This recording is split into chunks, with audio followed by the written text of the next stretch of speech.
प्यारे बच्चों, जो आज मैं आप लोग को वर्ण के बारे में पढ़ाने जा रहा हूँ। आप लोग ध्यान से सुनेंगे तो इसे पूरी तरह समझ जाएंगे। वर्ण को समझने के लिए सबसे पहले हम लोग उसकी परिभाषा को जानते हैं। ये परिभाषा यहाँ लिखा हुआ है। वर्ण उस मूल ध्वनि को कहते हैं जिसके खंड या टुकड़े नहीं किए जा सकते, मतलब उसको हम और ज़्यादा तोड़ नहीं सकते हैं। जैसे अ, अब इस अ को तोड़ेंगे तो क्या बनेगा? कुछ नहीं बनेगा। उसी तरह से क हलंत, च हलंत आदि वर्ण। ये क हलंत मतलब है कि ये सबसे छोटा रूप है, और ये जब इसको हम जो आगे पढ़ेंगे तब देखेंगे कैसे ये होता है। ये इस क में स्वर्ण वर्ण जो नहीं है और इस च में भी स्वर्ण वर्ण नहीं है, तभी इसमें हम लोग हलंत लगा देते हैं। अब इसके हम लोग भेद देखिए कि वर्ण के भेद कितने होते हैं। तो वर्णों के मुख्यतः दो भेद होते हैं। पहला स्वर वर्ण, दूसरा व्यंजन वर्ण। तो हम लोग स्वर वर्ण के बारे में जानते हैं, इसकी परिभाषा कि स्वर वर्ण का उच्चारण स्वतंत्र रूप से होता है। तो जिसका उच्चारण स्वतंत्र रूप से होता है उसे स्वर वर्ण कहते हैं, और जिसका उच्चारण स्वर वर्ण की सहायता से होता है उसे हम व्यंजन वर्ण कहते हैं। अब हम लोग स्वर वर्ण की संख्या के बारे में जानेंगे। तो स्वर वर्णों की संख्या 11 होती है। अब ये 11 कौन कौन है? अ, आ, ई, उ, ऊ, ऋ, ए, ऐ, ओ, औ। इसमें से 4 वर्ण को हम लोग मूल स्वर बोलते हैं। अ, ई, उ और ऋ को हम लोग मूल स्वर बोलते हैं। ये जो है स्वर किसी से मिलकर नहीं बने हैं, इसलिए इन्हें मूल स्वर बोलते हैं। और उसके बाद ये 3 जो गोल गोल घेरा किया हुआ है, इसको हम लोग दीर्घ स्वर बोलते हैं। दीर्घ स्वर क्यों बोलते हैं? क्योंकि ये अ जोर अ, ये 2 अ मिलके आ बनता है। उसी तरह से छोटी ई जो है, ये 2 बार ये ई जोर ई मिलके दीर्घ ई बनाता है, और उसी तरह से ये हरस उ जोर हरस उ मिलके दीर्घ उ बनाता है। अब देखिए ए, ऐ, ओ, औ, ये संयुक्त स्वर हैं, यानी संयुक्त स्वर उसको कहते हैं जो 2 भिन्न स्वरों के मेल से बने हुए हैं। जैसे देखिए अ, ये अ और ई को जब हम जोड़ते हैं तो बनता है ए, और अ और ए को जोड़ते हैं तो बन जाता है ऐ। फिर अ और उ को जोड़ते हैं तो ओ बनता है। फिर देखिए अ और ओ को जोड़ते हैं तो औ बनता है। इस तरह से ये संयुक्त स्वर कहलाते हैं। ए, ऐ, ओ, औ। आपको यदि परीक्षा में प्रश्न एक संयुक्त स्वर कितने होते हैं तो आप लोग 4 बता सकते हैं, और इन चारों के नाम लिख सकते हैं। अब देखिए हम लोग जो वर्ण का दूसरा भेद होता है व्यंजन वर्ण। तो हम लोग व्यंजन वर्ण की जो परिभाषा पहले समझ लिए हैं, और अब देखते हैं कि व्यंजन वर्णों की संख्या 33 होती है। कितने होते हैं? 33। तो व्यंजन वर्ण के भी कुछ भेद हैं। स्पर्श व्यंजन वर्ण, अंतस्थ व्यंजन वर्ण, ऊष्म व्यंजन वर्ण, और संयुक्त वर्ण को भी व्यंजन वर्ण में रखा जाता है। तो सबसे पहले हम लोग जो स्पर्श व्यंजन वर्ण को जान लेते हैं।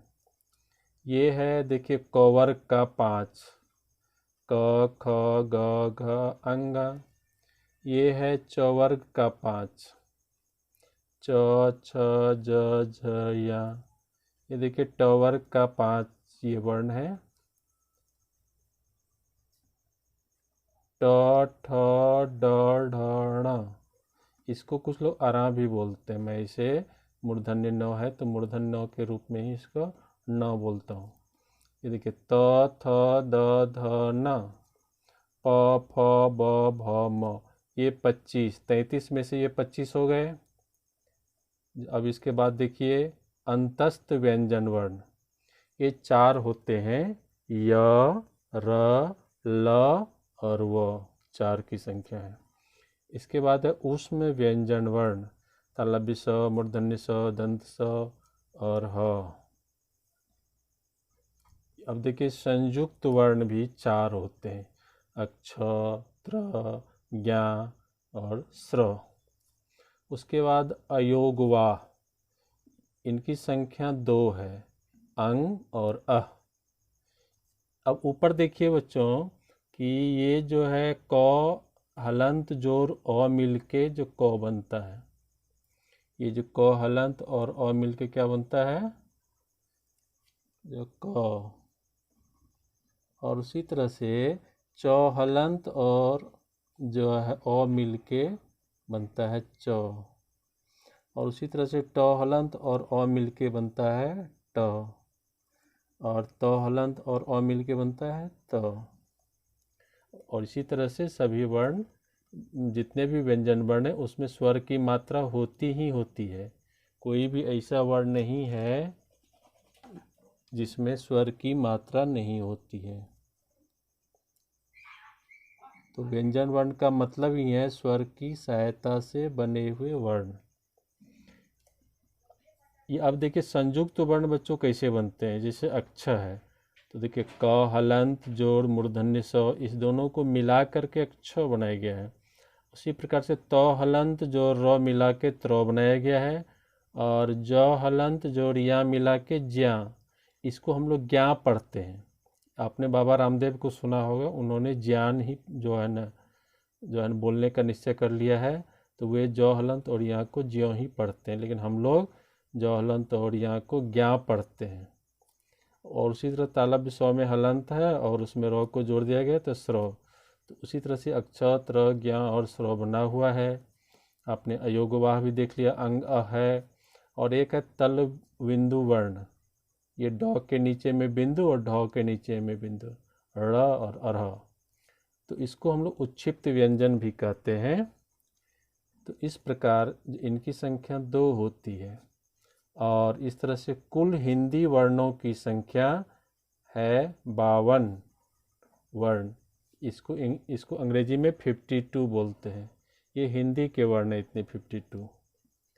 तो अब हम लोग जो वर्णों की कुल संख्या को समझ गए। ये वर्णों की कुल संख्या 52 होते हैं। 11 जो है स्वर वर्ण की संख्या है, 33 व्यंजन वर्ण की संख्या है, 4 संयुक्त वर्ण होते हैं, 2 अयोगवाह होते हैं और 2 तलबिंदु वर्ण होते हैं। कुल 52 वर्ण होते हैं।